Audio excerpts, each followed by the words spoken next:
Qasım İmam Həsənin oğludur. 13 yaşda uşaq gecə, Aşura gecəsi hamı sevinir, bu qəmlidir, dizin qucaqlayıb oturub. Dedilər, nə olub sənə? Dedi, sözüm mən əmmə deyəcəm mən, əmmə sözüm var. Gəldi oturdu İmam Hüseynin yanında, dizlərini qucaqladı.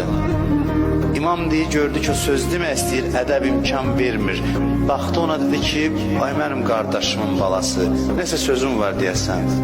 Dedi ki, əmi siz dedi, sabah hamı şəhid olacaq, mən narahatam, görəsən mənə də qismət olacaq ya yox. İmam soruşdu, keyfəl mavtə indək, ölmə münasibətin necədir? Dərhal dedi, əhla minəl əsəl, şəhadət, şəhidlik mənim üçün baldan da şirindir. Qorxuram mənim əlimdən çıxar bu neymət. İmam ağladı, dedi, ağır bir dərdə düçar olandan sonra sən şəhid olacaqsan. Səhərsi gün gəldi, İmam Hüseyndən icazə istəyir. Bilmirəm niyə görə tarixdə bu qəribə bir haldır. İmam Hüseyin ona dedi, yox, icazə vermirəm sənə.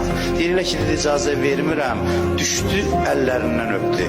Düşdü ayağından öpməyə, İmam deyir, onu qaldırdı, bağrına bastı.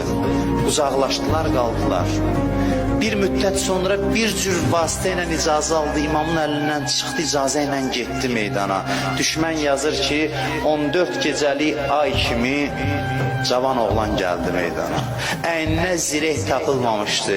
Dedi ki, o kəs ki, onu öldürmək istəyirsiniz, o mənim əmim Hüseyndir, onu siz öldürmək istəyirsiniz. Mən Həsən oğlu Qasiməm.